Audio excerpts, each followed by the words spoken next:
चिंता की कोई बात नहीं है माँ। लवकुश सकुशल है और भरत पर भी कोई संकट नहीं है।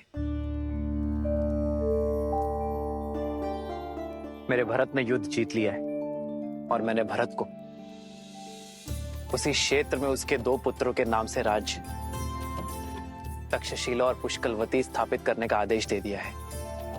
राज्य के निर्माण के पश्चात वो लौट आएगा मां।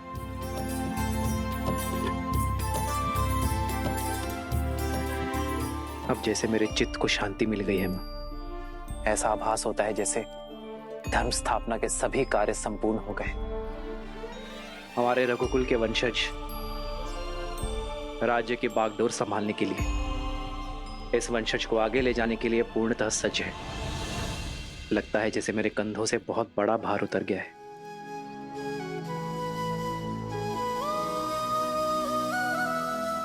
श्री राम श्री राम श्री राम श्री राम।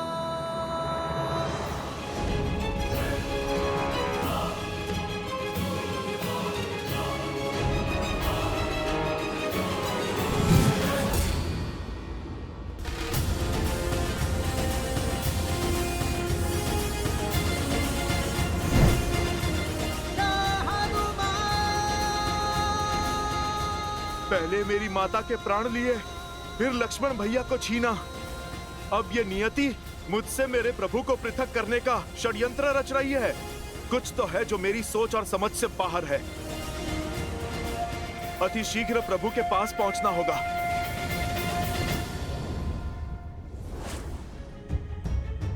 प्रणाम ब्रह्मदेव। काल पुरुष को रिक्त हाथों लौटना पड़ा क्योंकि हनुमान अयोध्या की ओर अग्रसर हैं। हनुमान के होते श्री राम अपना देह कैसे त्यागेंगे? समाधान समस्या में ही छिपा है इंद्रदेव।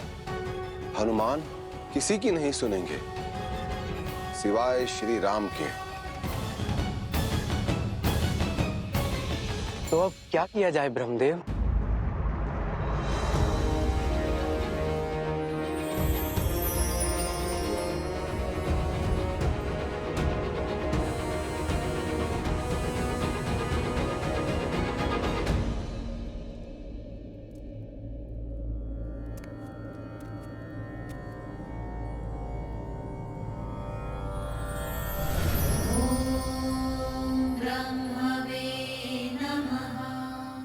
प्रभु,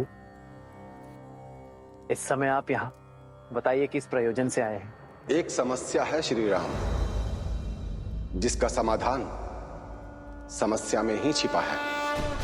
हमारे संकट का निवारण आप हैं श्री राम। मैं उसी दुविधा के हल के लिए यहां उपस्थित हुआ हूं, जिसके लिए आप भी चिंतित हैं हनुमान।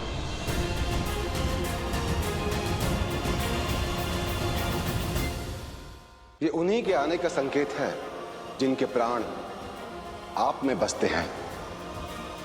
किंतु आपके प्राण तो केवल धर्म में बसते हैं।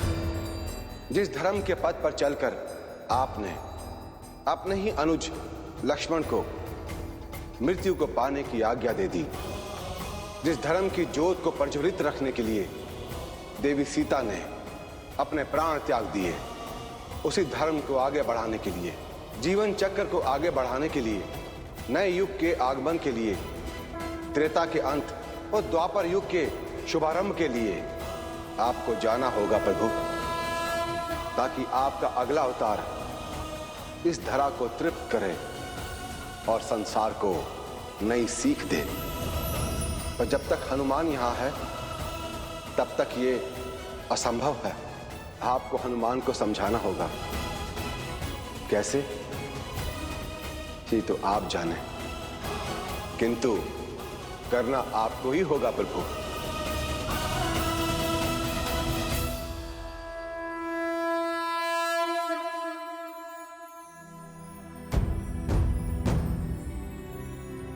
हनुमान। प्रभु,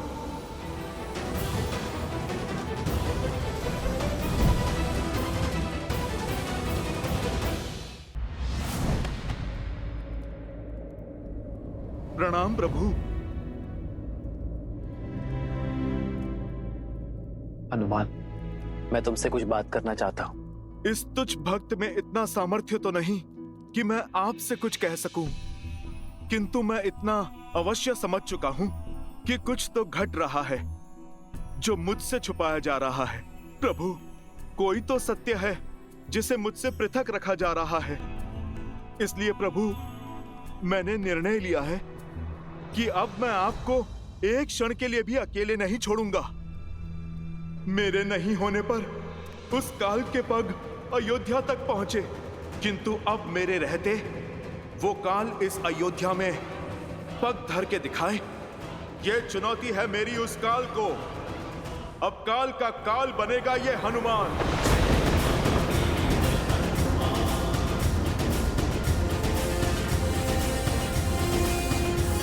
मुझे मेरे प्रभु से कोई भी पृथक नहीं कर पाएगा, कोई भी नहीं प्रभु।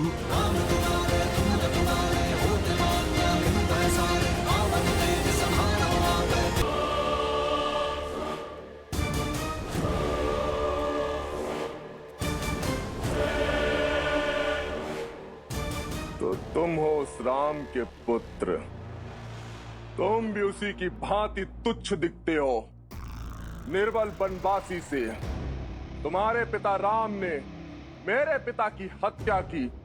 संसार समझता है वो महान है, वो बहुत बड़ा योद्धा है, किंतु सत्य तो ये है कि उस राम में इतना सामर्थ्य नहीं, वो इतना महान नहीं कि बल से मेरे पिता श्री कुंभकर्ण और पितामह रावण को मार सके। छल किया था उसने, छल।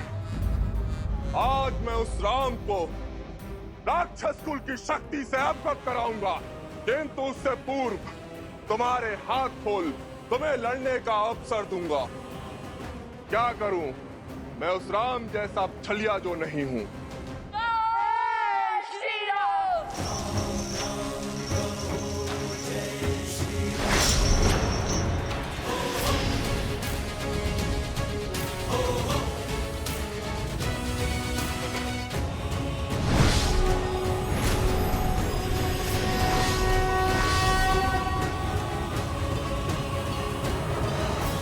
बंदी बना लो इन्हें।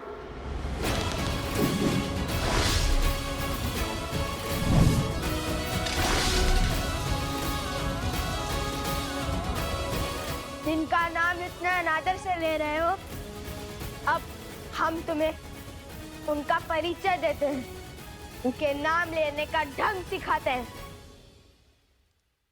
रघुकुल शिरोमणि, कौशल नरेश, अयोध्यापति, दशरथ नंदन श्री राम। अहंकार के इसी मद में, शक्ति के इसी मद में तुम्हारे पितामह भी मृत्यु को प्राप्त हुए थे। सुना है वो रावण भी हमारे पिताश्री के नाम के आगे श्री लगाने से कतराता था, क्योंकि श्री से राम संपूर्ण होते हैं, क्योंकि श्री में सीता है और सीता से राम, सिया राम की शक्ति है उसमें। अंत में वो रावण भी श्री राम कह के ही तो मरा था। श्री राम वो ध्वनि नहीं जिससे मन घबराए, ये वो जय घोष है जिससे हर पुरुष, हर स्त्री, हर नर, हर मन को एक करता है। और धर्म की ओर से श्री राम और माता सीता का आयन ही तो श्रीमद् रामायण है, और हम सिया राम के पुत्र हैं। चाहे तो एक ही बाण में तुम्हारी जीवन लीला समाप्त कर सकते हैं, किंतु नहीं, हमारे पिताश्री ने भी तुम्हारे पितामह को, तुम्हारे पिता को एक अंतिम अवसर अवश्य दिया था सुधरने का। तुमने इस धरा को अधर्म के अधीन किया, इसलिए हम श्री राम पुत्र लव कुश तुम्हें सुधरने का एक अंतिम अवसर देते हैं। इस धरा पर धर्म स्थापित करने का एक अंतिम अवसर देते हैं हम तुम्हें। हम तुम्हारे द्वार पर तुम्हारी प्रतीक्षा करेंगे। शुभ अवसर है, चूकना मत। सोचो कि तुम्हें अपने पिता या पितामह की भांति युद्ध कर कुल को सर्वनाश के मार्ग पर ले आना है, या अपने चाचा श्री विभीषण की भांति धर्म के पथ पर चलना है।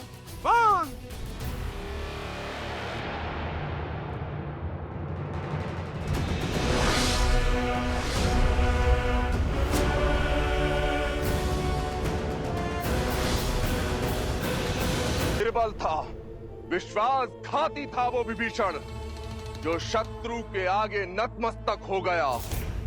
उसके मार्ग पर चला तो जीवन भर अपने पिता के बलिदान की पीड़ा नाग बनकर ढकती रहेगी मुझे। पिताश्री ने कहा था, विभीषण चाचा श्री ने राम का साथ देकर भूल की, पाप किया, धर्म से विमुख हो गया वो। संसार तुम्हें सदा विश्वासघाती के रूप में स्मरण रखेगा। रावण का भेदी कहेगा, घर का भेदी कहेगा। मैं भी अपने पिता का पुत्र हूँ, प्रतिशोध की ज्वाला में जल रहा हूँ। प्रतीक्षा करने की आवश्यकता नहीं है तुम्हें। हाँ, यदि तैयारी के लिए समय चाहिए तो बता दो। अगले पहर के पश्चात मैं अकेला युद्ध भूमि में खड़ा मिलूंगा तुम्हें। यदि तुम दोनों ने मुझे हरा दिया तो मेरी यह असुर सेना जीवन भर विभीषण के साथ मिलकर तुम्हारे राम के मार्ग पर चलेगी। किंतु यदि मैंने तुम दोनों को हरा दिया तो संपूर्ण अयोध्या में असुरों का राज होगा। और लगाओगे धन के लिए अपने पिता का सिंहासन दांव पर। यदि है सामर्थ्य, अपने बल, अपने रथ, अपने कुल पर विश्वास, तो उतरो युद्ध भूमि में, ना मुझसे। देखो, मैंने भी अपना राज्य दांव पर लगाया है, फिर तुम्हें किसने रोका है?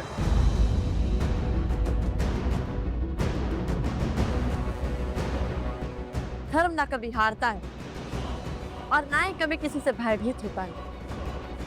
हम शर्त के पास में नहीं बनते, किंतु एक वचन अवश्य देते हैं। शीघ्र ही इस स्थान से तुम्हारी अधर्म की सत्ता का अंत होगा। यहाँ धर्म का संचालन होगा। जय सिया राम।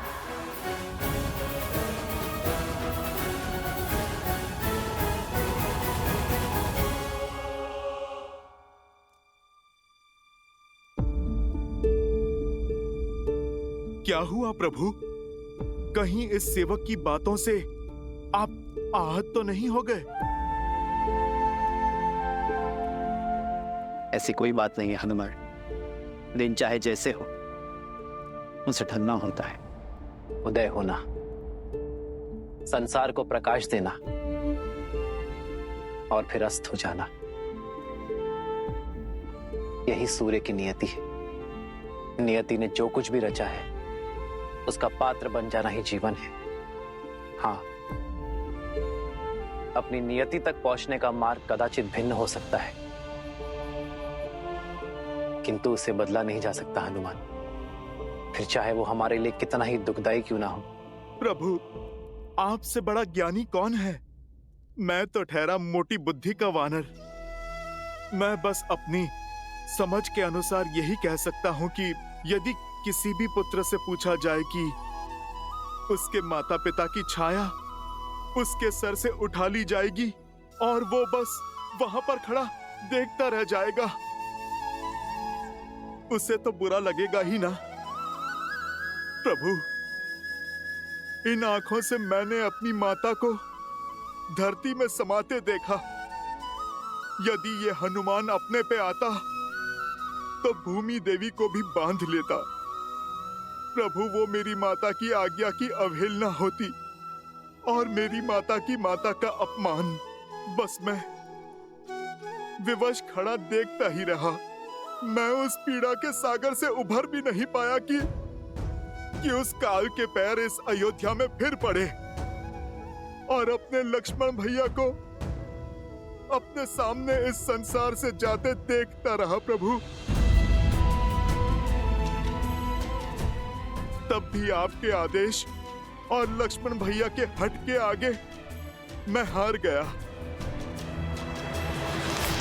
प्रभु, पर अब इस हनुमान की धैर्य की सीमा चूक गई है और अब मैं ये स्वीकार नहीं करूंगा कि मेरे रहते मेरे प्रभु श्री राम या रघुकुल के किसी भी सदस्य पर कोई भी समस्या आए।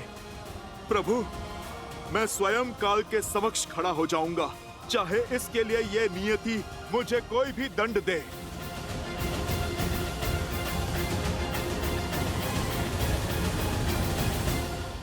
और प्रभु, आपको सौगंध है अपने इस दास की, इस बार आप मुझे नहीं रोकेंगे और ना ही किसी भी बंधन में डालेंगे। प्रभु, यदि मैंने आपकी भक्ति पूर्ण तन मन और आत्मा से की है, तो मेरे प्रभु श्री राम मेरे इस कार्य के बीच में नहीं आएंगे। प्रभु, आपको मेरी सौगंध है।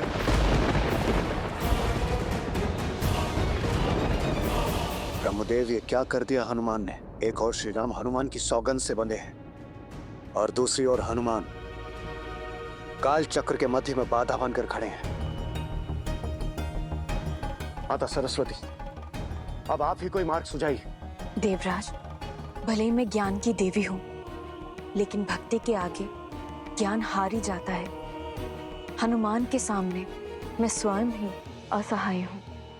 हनुमान त्रेता और द्वापर के मध्य में संकट बनकर खड़े हैं और हम देवताओं से उन्हें अभय प्राप्त होने के साथ साथ चिरंजीवी होने का आशीष भी प्राप्त है। तब कौन हरेगा हमारे इस संकट को?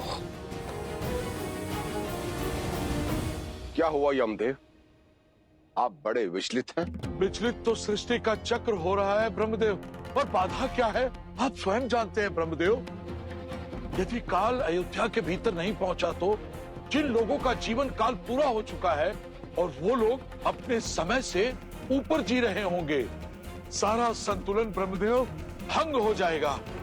केवल श्री राम नहीं, और भी लोगों का जीवन चक्र हनुमान ने अपने हाथों से रोका हुआ है। यदि कोई मार्ग नहीं निकला ब्रह्मदेव, तो विवश होकर मुझे हनुमान पर बल प्रयोग करना होगा। महादेव वैसे भी ध्यान में लीन है, तो क्यों ना यमराज को एक अवसर दिया जाए, कदाचित वही कोई मार्ग निकाल ले।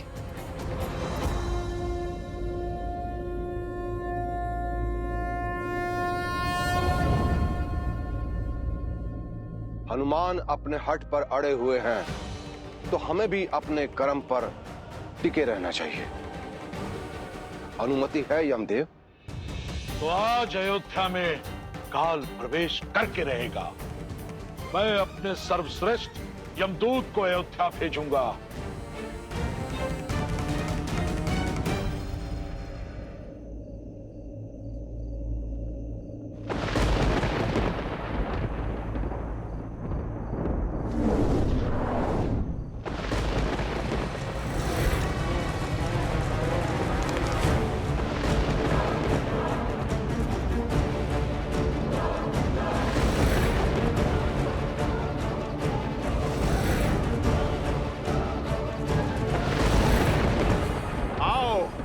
मैं तुम्हारी ही प्रतीक्षा में हूं।